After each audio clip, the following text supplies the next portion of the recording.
What's up, guys? Just got over here to Brian's shop, B&K Performance. Welcome back to the YouTube channel. So today you can see we got this thing up on the lift and we are fixing to figure out this back suspension. So let me show you what we're going to do. So the first thing we're going to do, and you see Brian's got these handy dandy stools, and believe it or not, these things do support the weight of a car, and they work pretty good. Now we keep it on the lift, of course. I mean, you drop it down so there's only a couple inches and then you're set. But the first thing we're going to do, I'm going to take the springs off, and then I'm going to set the car down, and it's going to come down, and we're going to see exactly, because my zippy tie is still up there, my redneck shock sensor is still up there, so we're going to see exactly what was binding out. So there's a chance, I was talking to one of my other buddies, Junior Bissett, and he has seen before, like when this thing goes way up, which is what it's doing now, instead of coming down, you see how it clears, but he has seen them when they go way up in the car, it'll bind out in this anti-roll bar here. So we're gonna see what it's hitting. I mean, there's no telling. I think it's hitting the anti-roll bar on the housing there, but we're fixing to find out if the anti-roll bar is what's hitting. You can see, we're gonna move it up. God, them are some ugly welds up there. That is the true definition of bubblegum welds. I put this anti-roll bar in at my house with a 110 flux core Clark welder. Can you believe that, Brian? I remember. That was back in the day, and they might be bubblegum welds, but they have not hold. I mean, they've not broken. So I mean, I'll weld it up with Brian's super good Miller, and then I'll probably break on me first time. So we're going to move that up probably regardless. We might have to notch out the pan down here under just to get it to go through the floor. Brian had to do that once on the old camo car. His was doing the exact same thing. It was hitting, and he was trying to get the car to squat. And so he ended up having to notch it and box it all in. Not a big problem. I'll have to move these lines here, and then we'll be set. So Brian's working on a couple projects. He's got a customer's car in here. This thing's fixing to get painted. It'll get painted soon. 5.3 with a carburetor. I know a bunch of LS fans there are probably not happy about that. That's what I had in my old rat rod though. It's awesome. This is a fun toy too. So all right, cool. Well, we're gonna work on that. That's gonna be my project for today. We're gonna figure out the back end. I got some stuff to do a transmission dump as well. So if I got time, that'll be second priority to get a transmission dump on this thing, so that hopefully it will spool up a little bit easier. You see this nice 4-inch NASCAR drop shaft. That thing weighs like 22 pounds. That thing is huge. There was some writing on it somewhere. I don't remember what it said. Oh, there it goes. Look, it come out of a pit practice cart, and it was a slider. I guess they replaced it. I paid like $100 for that shaft. It was perfect. Been in there for years. It's been in there. Never broke a U-joint or nothing. It's crazy. I mean, it's heavy, and but it works good. That thing is massive. And for the price, you can't beat it. All right, well, let's get started on this stuff back here. I did add a little bit more weight in the back of the car too. I've got added another 55 pounds back there. Blood bath right there. You see, those are smaller. Oh yeah, those are what, 3 or 3.5? 3.5. Yep. Yep. One's slightly longer too. And Fleet Pride is freaking awesome. That's who we usually get to cut I had to them. get one a little longer just because that 400 got a short snub in the rear. That's crazy. Well, hopefully his will be back together soon too. Something else I done is I loosened these all the way up to 0, so that we can actually see, the shock is not going to be doing anything. All right, check it out.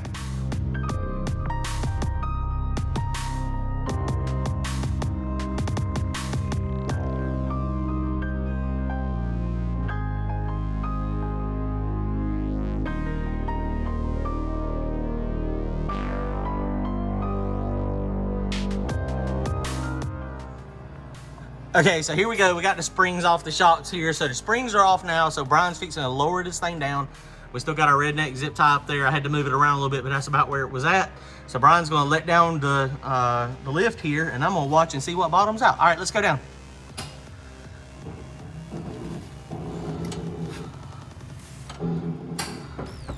Hold right there? Yep, that's exactly it. So look, so we're at our redneck zip tie. So it's there, and that is not hitting. Something's on it right now because the car water. Yes, it's on. Well, no, it's got air over here too. Is it the anti-roll bar? Something different bottomed out. Why it's not? Something bottomed out, but what? What was it? The anti-roll bar has got space there.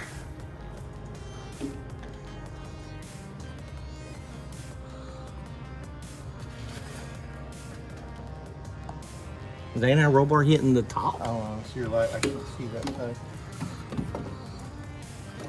So see, there is. Oh yeah, it's hitting straight. Okay, up. so he's gonna go up. Listen to this. Y'all, yeah, you can. I mean, it's clear as a bell. I mean, it 100% bottoms out. And that right there is about how far it's going down track. That's exactly what our redneck zip tie shows. Yeah. Okay, so we've got the solution. We're going to have to move the anti-roll bar. So once we move the anti-roll bar, then we should be good to go. And I got some stiffer springs. I got 110s on it, had 110s on it, and I'm putting 170s on it. Fix this problem, they ain't trouble. Yeah. And then we got to decide. We'll probably leave the anti-squat where it's at, 57 inches long. That don't work. We're going to take all your junk out and put it in my car so you can just go right down the That would, I mean, I'm good. yeah, I mean, we could have a bad to the bone car. Stick your seat in it, your motor transmission. It's already got Dom in and everything. Although yours is going, Brian's going to have his back together soon. I don't care. So, but yeah, okay. So we gotta move the anti-roll bar. That's easy enough though. So we're moving the anti-roll bar and putting the stiffer springs on it, and then we're gonna be good to go. All right, jack it up. Let's go.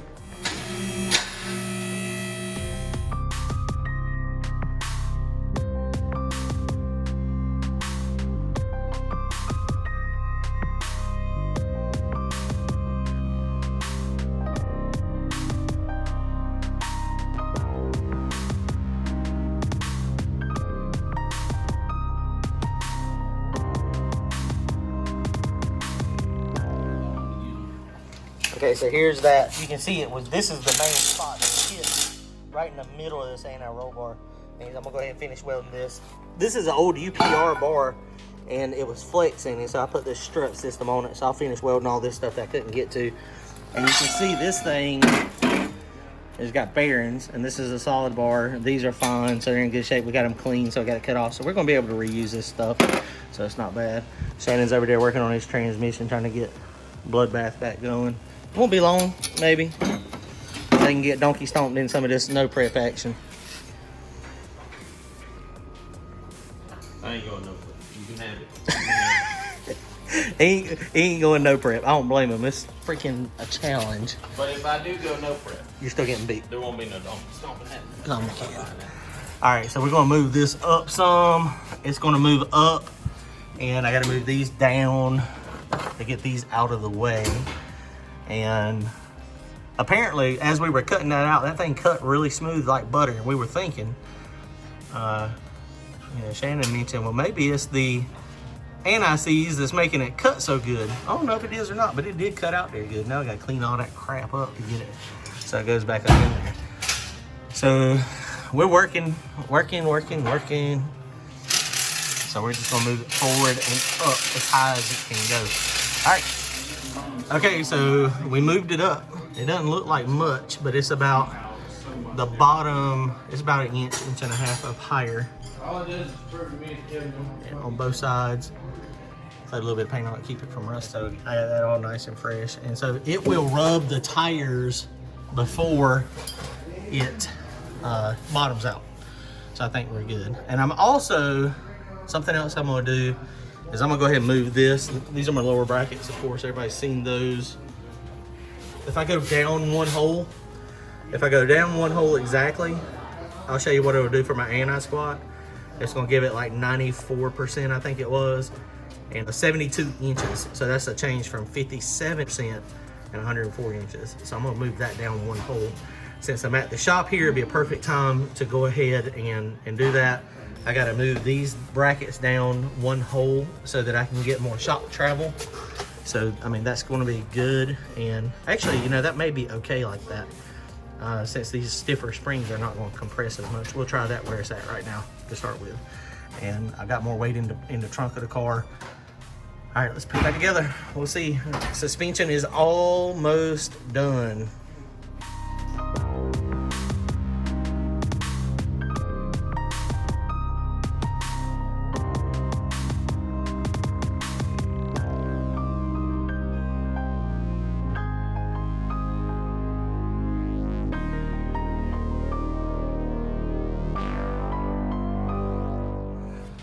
Okay guys, so we are done under the back here, and you guys are gonna be so proud. I have decided to do one change at a time. I moved the anti-roll bar and I changed springs. I am not going to move the lower control arm like I was talking about a minute ago. So the lower control arm is going to stay the same, so the anti-squat is going to stay about the same. The rear end's a little higher. I've got the ride height a little higher than when I had it. But I think this is going to be a perfect setup. I've already got the anti-roll bar set. You see this has got those QA1, the high travel 170 springs. So they compressed quite a bit, but you can see I got a lot of shock travel up there. So that's good. So we got plenty of room here, so that's fine. Nothing's binding up here. You can see now I've got plenty of room between the rear end and the bar. And this is the amount that it can actually squat is from here to here. So it's got a solid, 2 to 3 inches here. I can get 3 fingers in it pretty easy because this is going to go up here. So this is good. So back end's done. Everything's done back here. Everything. I'm pretty darn happy with the way everything turned out. So the anti-roll bar moving, that was not that big a deal. You can see all I did was take another plate. I took a smaller plate, cut it off. Y'all saw where I cut the piece off, cleaned it all up real good, re-lubricated it. Well, welded it back to a small plate and then welded the small plate back to the big plate.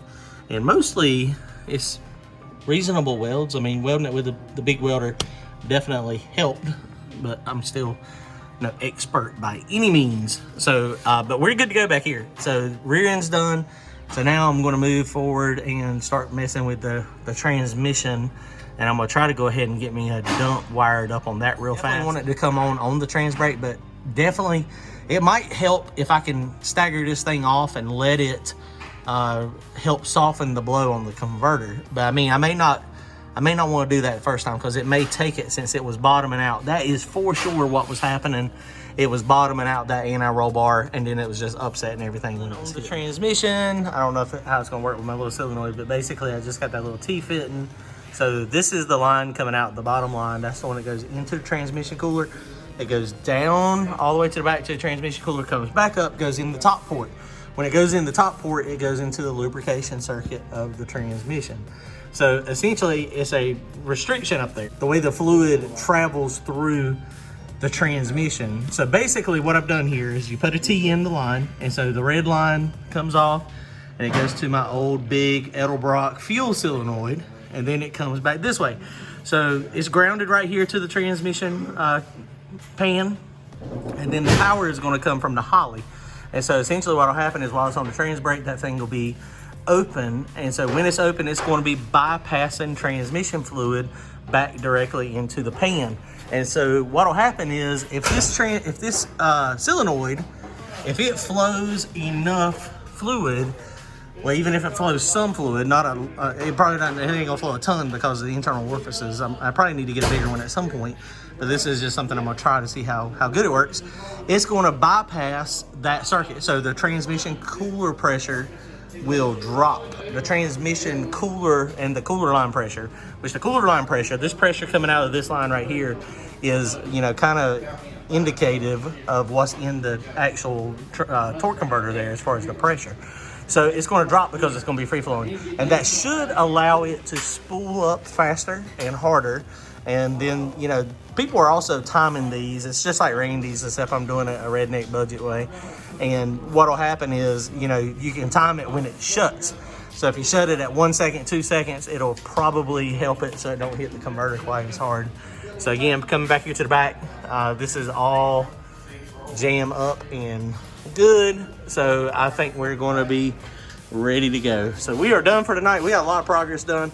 I worked on this thing pretty late. I am pretty tired and sleepy, but we'll see how it works out. I think it's going to work out fine. Tonight is the list race, the 252 list race. I'm number 6, so we're going to try to go up the list if at all possible. It is looking like it may rain. So if it does rain, then of course they'll probably cancel that.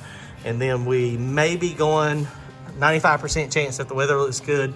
There's a no prep race, Carolina No Time at Piedmont Dragway on Saturday. So we may hit that up and try our luck there. So, all right, guys, y'all comment, like, and subscribe. We'll see y'all soon. Later.